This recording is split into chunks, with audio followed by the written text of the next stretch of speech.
Welcome to Komando on Demand, a podcast that provides in-depth insight on the ever-changing technology landscape by talking to tech industry movers and shakers and the impact they have on our daily lives.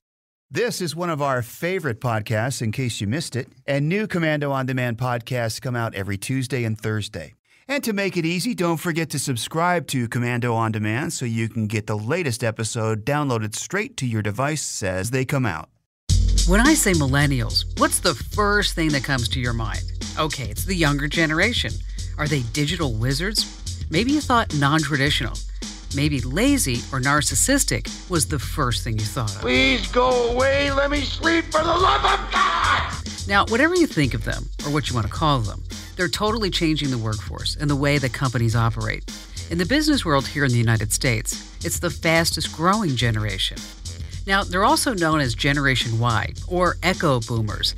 This group was born in the early 1980s, all through the early 2000s. They're, for the most part, children of older Gen Xers and baby boomers. Millennials basically fall into two categories. One group is more traditional. They're career-minded. They want to make money. They want to have power at work. Let's get started. We have much work to do. The other group you probably heard more often about. They still live at home. And they're not really interested in making their mark in the world. They really want to travel the world and have fun. Sounds like a party, baby. Ooh, yeah. Like some other generations, millennials have experienced high unemployment levels due to the Great Recession. And as a result, it's kind of cast some doubt on this bright economic future, and it changed the millennials' attitudes about the workforce. Trust me, this group of young people have a set of demands, and it's nothing like previous generations. I know this firsthand. I employ, and I have employed, a ton of millennials. I'm America's digital pro, Kim Komando, and in this Komando on Demand podcast, we're going to tell you what millennials consider the ideal work environment, and how technology is giving them the ability to almost call the shots, and how employers, yes, that includes me, we're being urged to conform.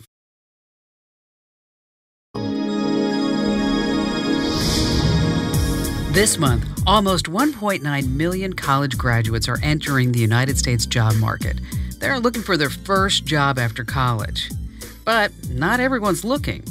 Unlike previous generations, millennials are entering the workforce a little later in life. And when they do, this group just isn't satisfied with collecting a paycheck. They truly want a lot more. One survey shows the ability to telecommute is important, along with they want unlimited vacation, no performance reviews at all, and they want some gym memberships and professional career counseling along the way, too. If you could wash their car and get their clothes dry cleaned, that's a slam dunk. This is everything I've ever wanted! Millennials also want to be part of a team and not treated only as an individual. They don't like performance reviews. Okay, who does? And they want flexibility to work really when they want to work. And they want mobility to shift careers, maybe sometimes not even within the same industry or company. Researchers at Florida International University found that it's important for millennials to do work that's meaningful and also creative. And they also want instant positive feedback. When it comes to training, research also shows they relate best to YouTube as a way to learn. They'd rather text, email, and use social media to communicate. Then they might make a phone call, and finally, as a last resort, have an in-person conversation. Hi, this is Jonathan Weber, and I'm Senior Counsel with a Global 300 technology company on digital deals and technology innovations, robotics, artificial intelligence, and changes in the enterprise workforce. While Jonathan isn't seeing all of these millennial traits at his company, he's definitely finding quite a few of them and watching how this group is shifting the workforce and the way that companies do business. Well, they're changing it in a significant way, and especially for those companies that are embracing the change. We can start with a couple of I think, key statistics, and that is by 2020, there will be 86 million millennials in the workplace, and 40% of the total workplace population will be millennials. So any changes that are being brought by millennials are significant and need to be factored in through changes in enterprises and how companies recruit people and do their work. According to Jonathan, he says that millennials are looking for 3 key factors in the workplace. Flexibility is, I would say, the most critical. If you think about the way that people, and especially people who are very connected, do things nowadays, from watching movies to their banking to even hanging out with friends, these are things that people do now. They're not places you go. The workplace doesn't need to be a place that you go. Work is instead something that you do. So the focus for millennials is on output rather than 9 to 5 at a particular place in an office. In this day and age of telecommuting, it's no surprise that number 2 on the list is mobility. But the definition goes far beyond just working from home. Mobility in the fact that people work from their devices now, whether it's a laptop, a smartphone, whatever else it is, and people are on the move. And they want to be able to move around. And because of that, when you, again, bring that into the workplace, people want the ability, they understand that they're likely going to shift careers or shift jobs throughout their career. And they want the ability to, and the opportunity to be able to shift careers, hopefully within the same organization. And finally, the third factor that millennials want in the workforce is something called interconnectedness. This is not the same as work-life balance, but people realize today that your work and your life is completely interconnected. You can't disentangle those. So people are not looking necessarily for balance. They want the company that they're working for to invest in them. So constant development, constant training in relevant skills, the ability to develop as a leader. So this is a significant shift, I think, for especially large enterprises. What about unlimited vacations? No bosses?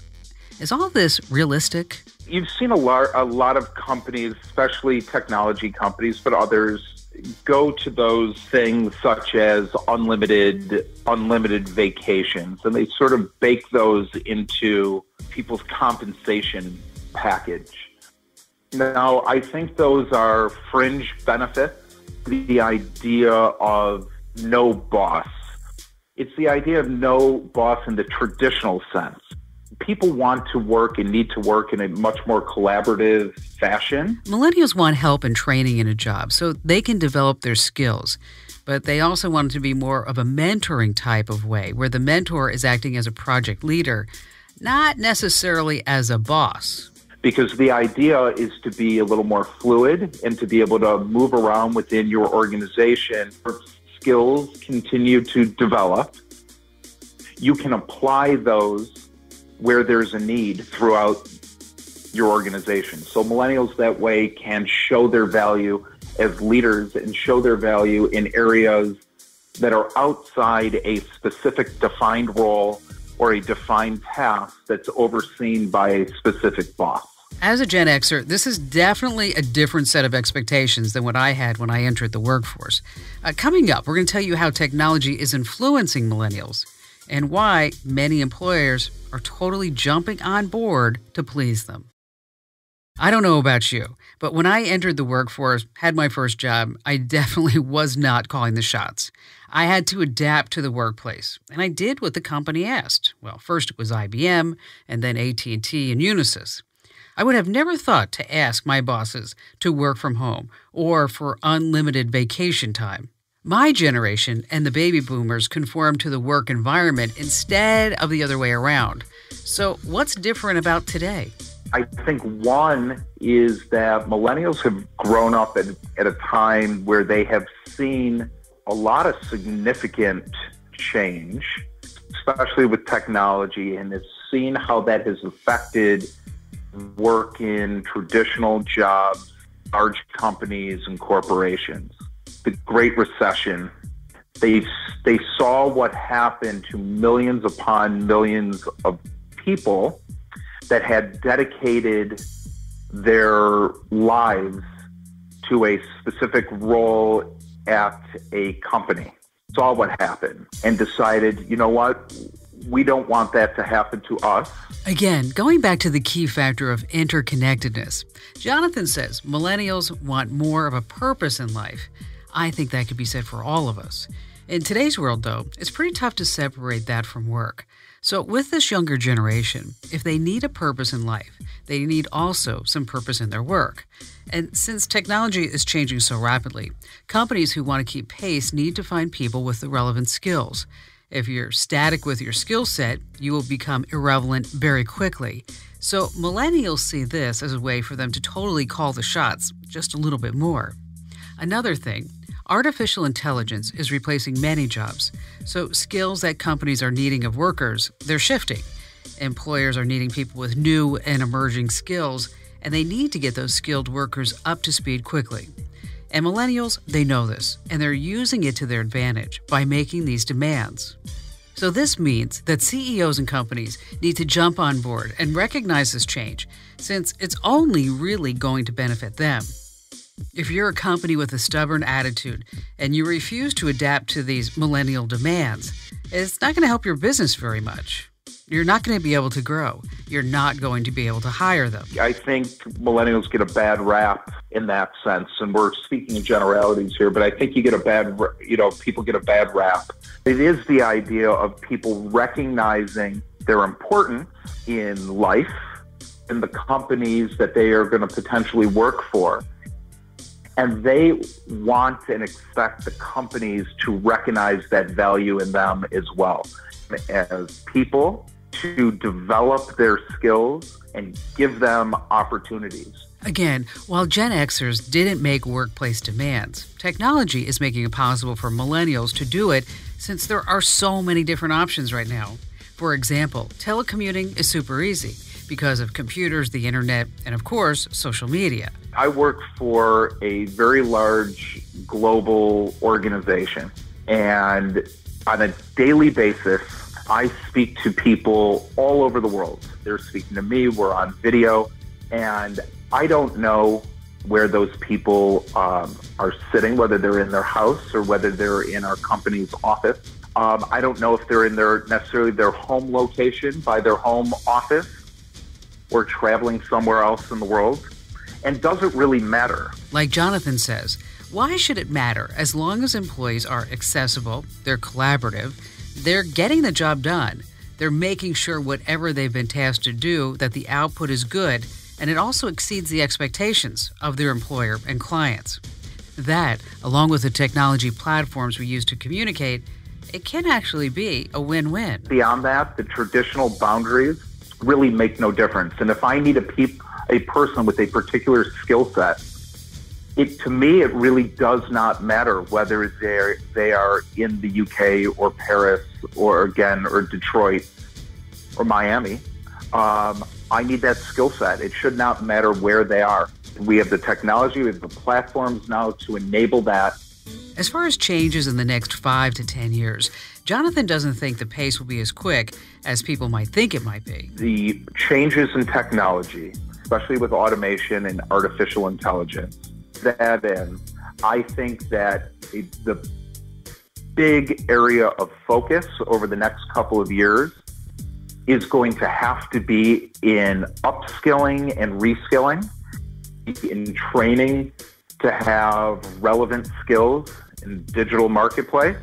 So I think we're going to see a huge shift towards training and learning in the non-traditional sense. And when you add all this together, we're going to start seeing a breakdown of traditional hierarchies. We're going to try to be matching work, skills, and the right people no matter where they're located and irrespective of what their roles and their titles are.